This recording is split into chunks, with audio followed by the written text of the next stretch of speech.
আমি অভিষেক বড়ু আপনাদের সকলকে স্বাগতম জানাচ্ছি ইউটিউব চ্যানেল আওরাব অ্যাসোসিয়েটসে। আজকের এই টিউটোরিয়ালে আমরা এই 7 স্টোরির বিল্ডিংয়ের জন্য বেজ শেয়ার চেক করব।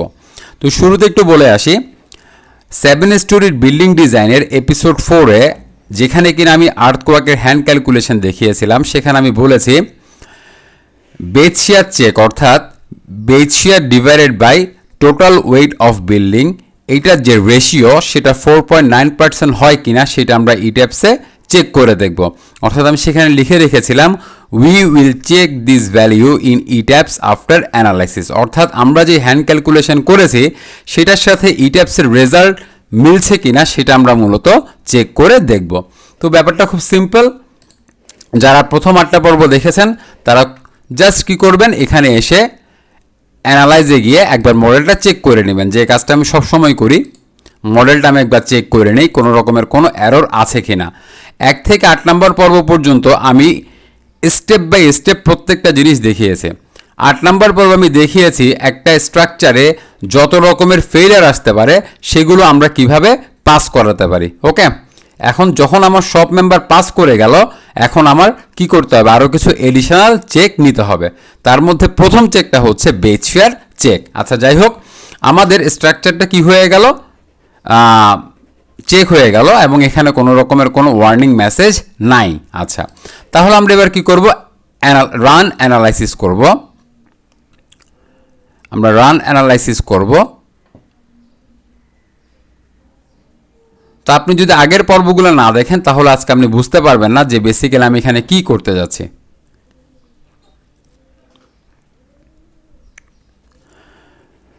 তো এখানে দেখতে পাচ্ছেন একদম নিচের দিকে বাম পাশে যে অ্যানালাইসিসের কাজটা চলছে। অবশ্যই আপনি আপনার স্ট্রাকচারের সমস্ত মেম্বারকে পাস করানোর পরে, অর্থাৎ এপিসোড 8 শেষ করার পরে আপনাকে প্রথমে যে কাজটা করতে হবে সেটা হচ্ছে বেজ শেয়ার চেক। এরপর আমরা স্টোরি ড্রিফট চেক করব, টর্শনাল ইরেগুলারিটি চেক করব, সফট স্টোরি এক্সেট্রা বিভিন্ন জিনিস আমরা চেক করব। তো যাই হোক, স্ট্রাকচারটা অ্যানালাইসিস হয়ে গিয়েছে। এবার আমরা যাচ্ছি file, create report, show project report, অর্থাৎ ইট্যাপস আমাদের জন্য একটা রিপোর্ট তৈরি করবে এবং আমরা সেই রিপোর্টের সাথে আমাদের হ্যান্ড ক্যালকুলেশন মিলছে কিনা সেটাই মূলত চেক করতে যাচ্ছি। তো এখানে একদম নিচে দেখেন বলছে জেনারেটিং রিপোর্ট, রিপোর্টটা সে জেনারেট করছে।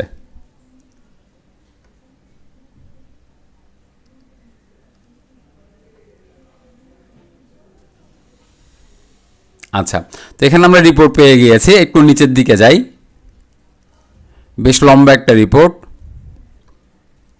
নিচের দিকে যাচ্ছি আমরা। হ্যাঁ, এখানে উইন্ড লোডের ক্যালকুলেশন দেখিয়েছে যে আমরা কত বেসিক উইন্ড স্পিড ধরেছি এক্সেট্রা যত ডাটা আমরা এখানে ইনপুট দিয়েছি সব এখানে দেখাচ্ছে।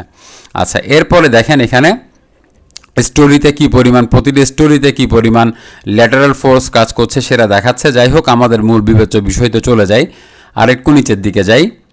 ওকে, আরেকটু নিচের দিকে যদি যাই আমরা, যেমন আমার এখানে এই জিনিসটা আমি পাচ্ছি, এই যে পেজ নাম্বার 70-তে দেখতে পাচ্ছেন ক্যালকুলেটেড বেজ শেয়ার। আমি একটু জুম করে দেই জিনিসটাকে, আমি এটাকে 150% করি। ওকে, বা আমি এখানে 125 এভাবেই রাখি, দেখি। আচ্ছা, 125 নিচ্ছে না, তো সে 100-এই রাখি। দেখেন এখানে calculated base shear x plus eccentricity y, অর্থাৎ x direction plus eccentricity y. Okay, আচ্ছা, আমি একটু জুম করে দেখানোর চেষ্টা করি আপনাদেরকে। ওকে, তো এই যে দেখেন ক্যালকুলেটেড বেজ শেয়ার ডাইরেকশন হচ্ছে এক্স প্লাস ইসেন্ট্রিসিটি ওয়াই।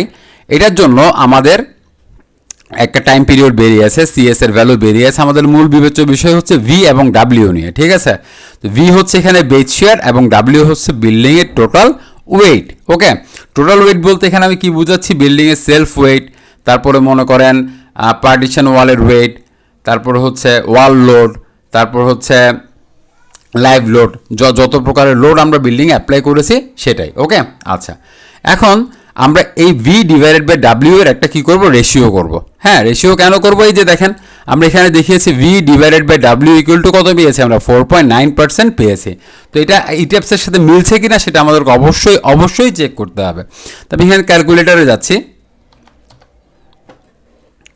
ওকে, তো ক্যালকুলেটরে আমি প্রথমে 1526 ওকে, এটাকে ডিভাইড করব কি, ভি ডিভাইডেড বাই ডাব্লিউ, তার মানে হচ্ছে এটা ডিভাইডেড বাই 31194.1567 কত পাচ্ছি, 0.048936। এটাকে আমার কি করতে হবে, 100 দ্বারা মাল্টিপ্লাই করতে হবে।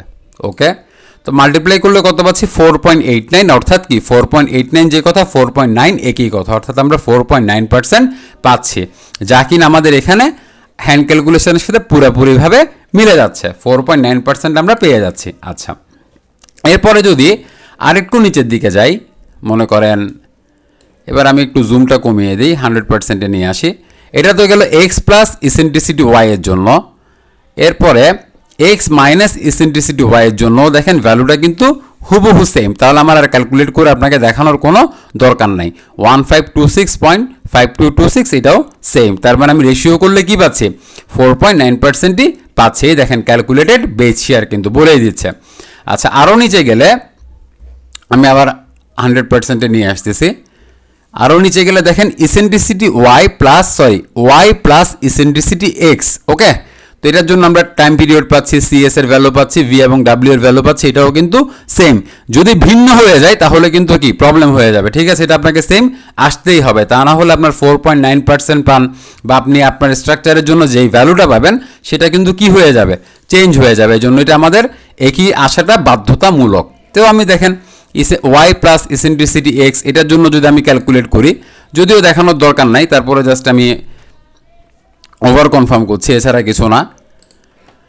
দেখেন ওয়াই প্লাস ইসেন্ট্রিসিটি এক্স এর জন্য 1526.5226 ডিভাইডেড বাই 31194.1567, অর্থাৎ এটা সেম জিনিসটাই পাইলাম, খালি সময় নষ্ট, জাস্ট ওভার কনফার্ম হওয়ার জন্য 4.9%ই আমরা পাচ্ছি। এরপর আরও একটা দেখতে চাইলে দেখতে পারেন ইসেন্ট্রিসিটি, আমি এটাকে আবার 100%-এ নিয়ে যাচ্ছি।